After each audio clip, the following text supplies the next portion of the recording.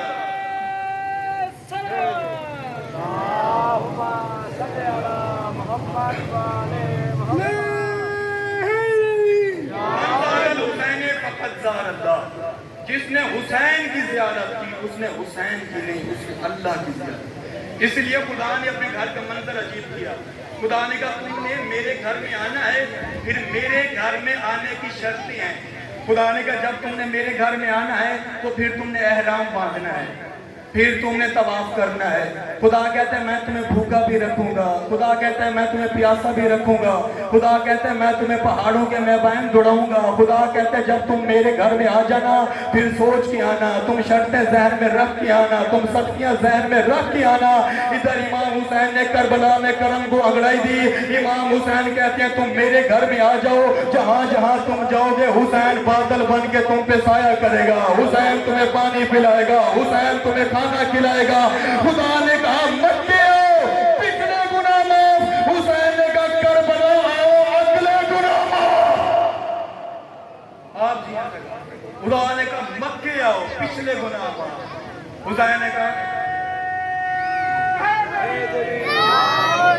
حسین نے کرم کو پھر انگڑائی دی۔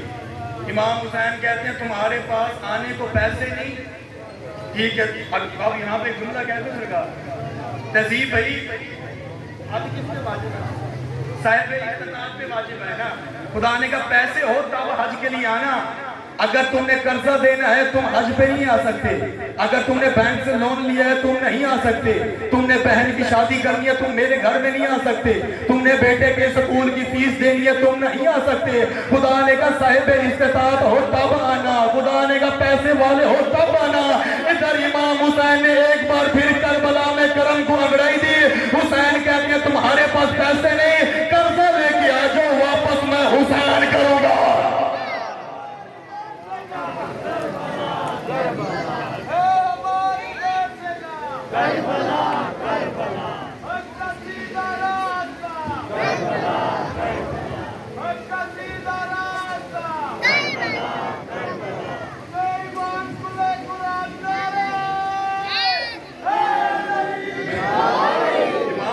فرماتے ہیں تمہارے پاس پیسے نہیں، تم مقروض ہو، تم قرضہ لے کے آ جاؤ واپس میں حسین۔ اگلا جملہ میں آخری حدیث پڑھ کے 2 جملے میں مصعب کے پڑھنے والا ہوں، اگلے جملے میں دعا دیجیے گا ذرا۔ چھٹے امام سے بندے نے پوچھا، چھٹے امام سے بندے نے پوچھا، اس نے کہا مولا سنا ہے کربلا جانے سے گناہ معاف ہو جاتے ہیں۔ امام فرماتے ہیں تُو نے غلط سنا ہے، کربلا جانے سے گناہ معاف نہیں ہوتے، کربلا سوچنے سے گناہ معاف ہوتے ہیں۔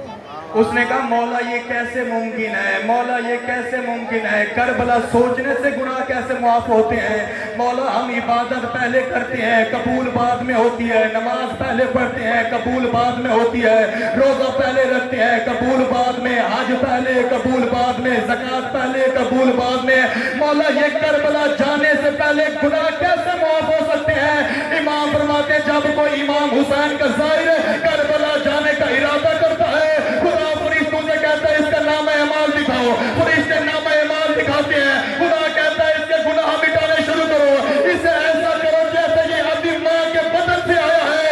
بدلے نے کہا مولا جانے سے پہلے معافی کیوں ملتی ہے؟ امام فرماتے ہیں کیونکہ کربلا کی زمری کی زیاری وہ واحد زیارت ہے کہ زمری کو چھونے سے پہلے بدن پاک ہونا چاہیے۔